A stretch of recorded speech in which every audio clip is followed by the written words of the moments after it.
Bapak Ibu Saudara yang dikasih di dalam Tuhan Yesus, ketika seseorang mengalami jatuh cinta, maka akan muncul suatu perasaan yang akan mendorong dia melakukan apapun secara maksimal kepada orang yang dia cintai, Bapak Ibu.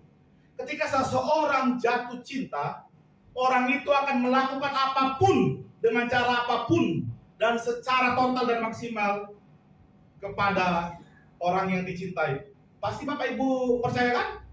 Pasti Bapak Ibu percaya. Misalnya contoh mungkin dulu pacarnya Bapak atau Ibu mungkin dulu dia ulang tahun, walaupun duit di dalam kartu Bapak Ibu nggak ada, karena pacar Bapak Ibu ulang tahun, bagaimanapun usahanya pasti Bapak Ibu cari untuk bisa melakukan yang terbaik pada dia. Walaupun uang di kantong nggak ada, bagaimanapun caranya, mau saya maling kayak mau saya apa kayak, saya harus berikan hadiah.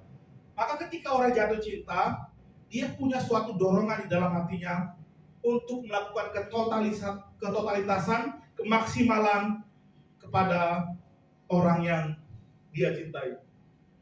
Dulu waktu saya baru naik kelas 1 SMA, Bapak Ibu, saya jumpalah dengan teman yang menjerumuskan saya ke hal-hal yang negatif, Bapak Ibu. Jadi dia ngajak saya balapan liar, dia ngajak saya mabuk-mabukan. Waktu itu rutinitasnya kami tiap hari, tiap kami pulang sekolah, kami ganti baju, kami makan, kami ke bengkel, sore hari kami balapan di pantai, baru malam kami mabuk. Sampai bapak saya itu dulu bilang gini, Mon, Bapak itu sudah nasarkan kamu ingin jadi hamba Tuhan suatu saat nanti, tapi kenapa kamu sekarang seperti ini? Udahlah, mau kamu nanti mati di sana terserah kamu lah. Sampai bapak saya sampai pasal, Bapak Ibu. Suatu ketika kami pulang sekolah dan kami akan melakukan rutinitas yang sama, maka saya dan teman-teman saya mau panggil bosnya kami ini. Dia bernama Gota. Akhirnya kami sampai rumahnya, kami panggil, Gota, yuk balapan yuk, kita ke pantai ini, ada orang lagi taruhan ini. Tiba-tiba jawabannya mengagetkan saya, Bapak Ibu. Jawaban yang tidak pernah saya dengarkan. Tiba-tiba dia bilang seperti ini, maaf ya bro ya, mulai hari ini saya sudah berhenti balapan. Mulai hari ini saya sudah berhenti mabuk-mabukan. Mulai hari ini saya sudah bertobat. Kami kaget loh Bapak Ibu. Bosnya kami, pemimpinnya kami, yang pemimpin gengnya kami tiba-tiba berhenti melakukan itu semua. Kami toleh-toleh, kenapa orang ini? Keras, kenapa tiba-tiba orang ini, orang yang paling brutal, paling nakal, tiba-tiba bertobat? Ternyata setelah kami selidiki, kami pantau di sekolah, ternyata dia sedang mengincar cewek paling cantik di sekolah. Wih, gila orang yang saya pikir. Dia lagi mengincar cewek yang paling cantik di sekolah. Dan ternyata wanita itu bilang, saya mau jadi pacar kamu, asal apa? Hidup kamu berubah. Wih, ngeri, saya pikir, wah ternyata hidup dia berubah 100% dari orang nakal menjadi orang baik. Karena apa Bapak Ibu? Ada yang tahu? Karena cinta Bapak Ibu. Bayangkan orang yang senakal ini tiba-tiba hidupnya berubah karena cinta Bapak Ibu. Dan inilah yang saya katakan bahwa ketika Tuhan Yesus mengatakan, kasihlah Allahmu dengan kesegenapan hatimu, dengan kesegenapan jiwamu dan akal budimu dan kekuatanmu. Inilah yang Tuhan Yesus mau, bahwa ketika kita melakukan apapun itu, kita bukan karena kita melakukannya karena takut akan Tuhan, tapi kita melakukannya karena kita mencintai Tuhan, kita mengasihi Tuhan, kita menyayangi Tuhan. Dan saking sayangnya kita kepada Tuhan, kita tidak ingin melukai hati Tuhan. Dan Bapak Ibu yang dikasih di dalam Tuhan Yesus Kristus, apa sih yang membuat kita sangat-sangat susah mengasihi Tuhan? Apa sih yang membuat kita sangat-sangat susah mencintai Tuhan? Apa yang membuat kita sangat-sangat susah melakukan ayat yang di Markus ini, yaitu kasihlah Tuhan Allahmu dengan kesegenapan hatimu?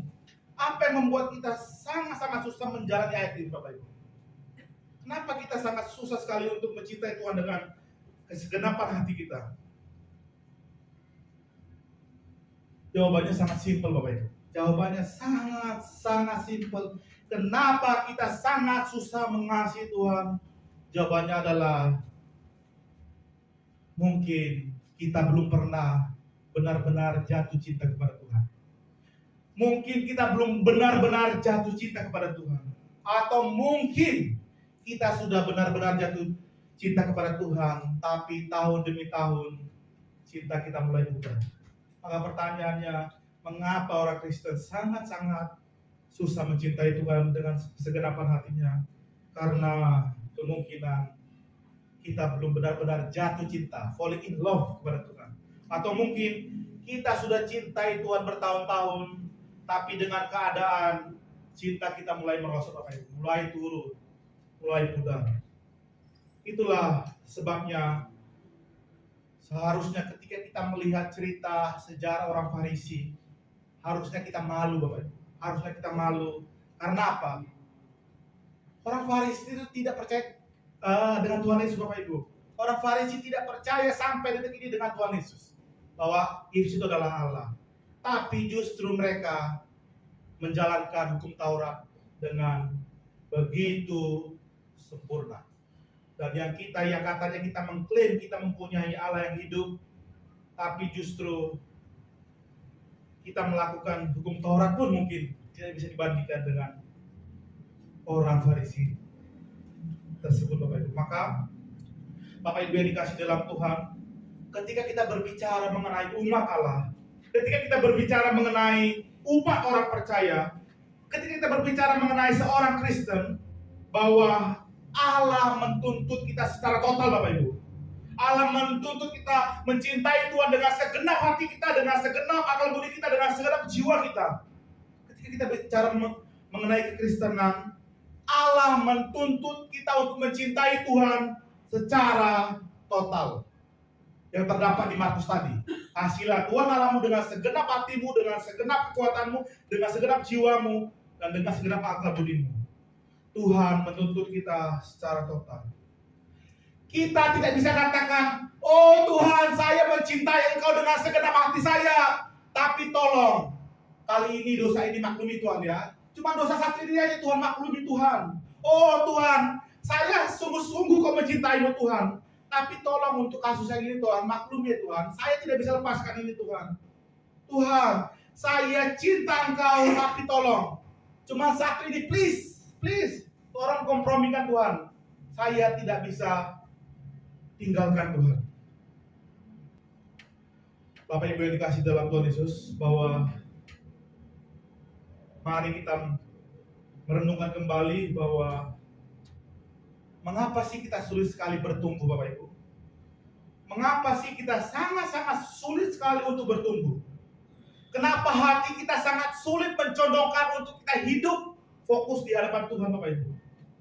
Mengapa kita sangat-sangat sulit sekali bertumbuh di hadapan Tuhan? Padahal saya yakin bahwa kita semua ketika kita kuliah, pasti kita akan melakukan apapun yang terbaik untuk kuliah kita. Ketika kita mempunyai bisnis, saya yakin pasti kita akan melakukan 100% kekuatan kita agar bisnis kita berhasil. Mungkin ketika Bapak Ibu kerja, pasti Bapak Ibu akan melakukan hal yang paling terbaik untuk pekerjaan Bapak Ibu.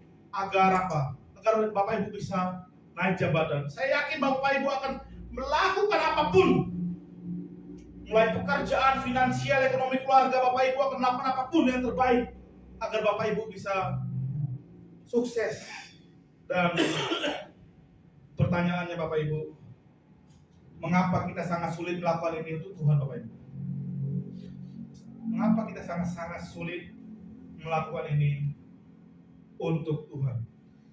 Misalnya, contoh saja, saya yakin bahwa ketika mungkin dulu Pak Edo pertama kali mengenali Bu Edith, saya yakin ini, pertama kali Pak Edo mengenali Bu Edith, waktu pertama kali jumpa, ngobrol, saya yakin telinga Bapak Edo sangat-sangat bergairah mendengarkan perkataan Ibu Edith. Apapun mau yang diomongkan Ibu Edith, mau penting atau tidak, mau berguna atau tidak, 1 jam, kalimat Ibu Edith ini menggairahkan di otak saya, menggairahkan di hati saya yakin. Setiap orang yang pacaran baru pertama kali kenal, saya yakin bahwa pasti dia sangat-sangat bergairah mendengarkan orang yang dicintainya, walaupun seandainya pun kalimatnya tidak berguna, Bapak Ibu. Tapi justru mengapa kita sangat-sangat sulit mendengar ketika Tuhan berbicara kepada kita. Mengapa kita sangat sulit justru ketika kita mendengar Tuhan berbicara kepada kita? Itulah sebabnya Bapak Ibu, kita sangat sulit membaca Alkitab tiap hari, bukan? Itulah sebabnya mengapa kita sangat sulit membaca tiap hari. Aduh, tentu kita harus baca Alkitab 10 menit. Saya pasti yakin Bapak Ibu, ketika kita baca Alkitab 10 menit, 20 menit, begitu merasa membosankan banget. Atau mungkin ketika kita di dalam ibadah, atau mungkin di dalam persekutuan doa, ibadah pun segala baca pun, mungkin sering sekali kita punya perasaan, waduh ibadah itu terlalu lama banget, terlalu membosankan. Bapak pendeta ini kok khotbahnya 40 menit lewat, ini 1 jam lewat, sampai hampir 2 jam. Kenapa Bapak ini khotbahnya lama banget, membosankan banget? Dan saya mau katakan bahwa mari kita tanyakan ke dalam hati kita yang paling terdalam, apakah kita sudah benar-benar jatuh cinta kepada Tuhan, Bapak Ibu. Dulu waktu saya kuliah, saya orang yang paling dulu dimanjakan oleh orang tua saya telat bangun, saya kemanapun. Akhirnya saya kuliah, saya telat, saya ibadah pagi saya telat, saya ibadah malam konser saya selalu telat. Tiba-tiba saya dibentak, seandainya tiba-tiba presiden mengundang kamu saat ini untuk melakukan bisnis terhadap kamu, dan dia mengajak kamu berjumpa jam 6, jam berapa kamu datang di semua? Wih, presiden ngajak saya jumpa jam 6, saya pasti datang jam 4 Bapak Ibu. Lalu mengapa ketika engkau ingin berjumpa dengan Tuhan Allahmu, engkau selalu datang terlambat Bapak Ibu? Wih, di situ saya, waduh. Disitulah tolak ukur saya bahwa saya berjanji saya tidak akan terlambat lagi untuk datang. Kita bisa berjumpa dengan orang-orang penting dengan tepat waktu. Mengapa kita berjumpa dengan Allah kita dengan kesetengahan hati kita Bapak Ibu? Maka saya mengajak Bapak Ibu, marilah kita kembali melihat kepada hati kita yang paling terdalam. Apakah kita sudah benar-benar mencintai Tuhan atau belum? Atau jangan-jangan kita sudah mencintai Tuhan, tapi tahun demi tahun, perlahan demi perlahan, cinta kita mulai pudar Bapak Ibu. Bapak Ibu yang dikasih di dalam Tuhan Yesus, tadi kita sudah melihat bahwa orang Farisi melakukan hukum Taurat dengan begitu sempurna. Tapi di sisi lain kita melihat ternyata Tuhan berkata kepada mereka di dalam kitab, orang Farisi adalah apa Ibu? Ular beludak. Bayangkan Bapak Ibu, orang Farisi sudah melakukan hukum Taurat dengan begitu sempurna, tapi Tuhan mengatakan mereka apa? Ular beludak. Dan bagaimana jika seandainya Tuhan menghakimi diri kita Bapak Ibu? Orang Farisi saja Tuhan katakan mereka adalah ular beludak. Maka bagaimana seandainya jika Tuhan menghakimi kita? Mungkin bisa kucing beludak, tikus beludak, atau lebih parah lagi Bapak Ibu. Orang Farisi saja Tuhan katakan ular beludak, apalagi kita Bapak Ibu. Mungkin bisa lebih parah daripada itu. Maka mari kita sama-sama bertobat di hadapan Tuhan. Mari kita menyerahkan kesegenapan hati kita, kesegenapan jiwa kita, kesegenapan kekuatan kita seluruhnya kepada Tuhan. Bapak Ibu yang dikasih di dalam Tuhan Yesus Kristus, saya mendapat info dari Bapak Gembala bahwa bulan depan kita akan memasuki bulan misi, dan Bapak Gembala bilang khotbah dari minggu pertama sampai minggu kedua akan berkaitan dengan misi. Tiba-tiba muncul di dalam pikiran saya tentang misi. Mengapa sih sangat sulit kita menginjili orang? Saya akan jawab pertanyaan ini dengan pertanyaan juga Bapak Ibu. Saya mau bertanya kepada Ibu Edith. Jika tiba-tiba sekarang Ibu Edith disuruh pilih, Ibu Edith diberi suatu privilege, keistimewaan Karena Indonesia ini terlalu buruk, Ibu Edith bisa pindah. Tinggal pilih mau ke Singapura atau Korea Utara. Dan sekarang Ibu Edith pilih yang mana? Singapura, Bapak Ibu. Saya yakin jika muncul pertanyaan ini, saudara berhak pindah mau pilih Singapura atau Korea Utara, pasti semua kita akan pilih, saya mau pindah ke Singapura. Pertanyaannya mengapa? Mengapa kita lebih pilih Singapura daripada Korea Utara? Mengapa? Karena semua kita tahu bahwa kehidupan di Korea Utara sangat-sangat begitu rusak, sangat-sangat begitu bengis. Dan kita ingin pilih hidup indah di Singapura. Maka kembali lagi ke pertanyaan awal, mengapa di zaman sekarang penginjilan begitu sangat susah? Karena penginjilan adalah menawarkan, ayo, mari menjadi warga negara kerajaan surga. Tapi bagaimana kita mengajak orang untuk masuk ke dalam warga negara kerajaan surga kalau orang-orang yang hidup sebagai warga negara kerajaan Allah hidupnya sama seperti mereka, Bapak Ibu? Bagaimana kita mengajak mereka, ayo join yuk, saya akan memberikan buku KTP sebagai warga negara kerajaan surga. Tapi pertanyaannya, bagaimana mereka ingin bergabung sebagai warga negara kerajaan Allah kalau hidup orang-orang di kerajaan Allah sama rusaknya dengan mereka? Bagaimana mereka ingin join kepada kita kalau orang-orang yang hidup di kerajaan Allah hidupnya bahkan lebih mungkin buruk dibanding kehidupan mereka? Itulah sebabnya fakta mengatakan, Ibu bisa cek dimanapun, Bapak Ibu bisa cek dimanapun, setiap kota manapun yang mayoritas orang Kristen, kehidupan mereka justru lebih rusak, bukan? Sangat miris, bukan? Yang harusnya kantong Kristen menjadi terang dan garam, justru kehidupan mereka lebih buruk dibanding orang-orang yang bukan Kristen. Itulah mengapa saya mengatakan sangat-sangat sulit menginjili orang, karena mereka lihat kehidupan orang warga negara kerajaan Allah sama mirisnya dengan kehidupan mereka. Saudara yang dikasihi di dalam Tuhan Yesus Kristus, saya pernah satu kali disindir oleh teman saya. Waktu saya pergi ke satu pulau, tiba-tiba ada orang melakukan sembahyang. Saya bilang ke teman saya, bro, sangat miris ya hidupnya, bro ya. Sangat miris hidup orang-orang itu, bro. Mereka sudah menyembah Allah yang tidak hidup, mereka sudah menyembah Allah yang tidak benar, tapi mereka harus melakukannya secara total. Ada yang sehari 5 kali, ada yang sehari 3 kali, memberikan sajen, segala macam. Sangat miris ya, bro. Saya berharap teman saya ini mendukung kalimat saya. Ternyata justru dia mengatakan kepada saya, mereka saja yang engkau anggap Allahnya tidak benar, mereka melakukannya dengan sangat-sangat totalitas di dalam hati mereka. Mereka yang kau anggap sangat-sangat kasihan karena mereka menyembah Allah yang tidak benar dan mereka melakukannya dengan berbagai cara. Tapi justru kita yang mengklaim kita punya Allah yang hidup tidak melakukan seperti mereka, Bapak Ibu. Tidak melakukan dengan ketotalitasan hidup kita. Tidak melakukan dengan kesegenapan hati kita.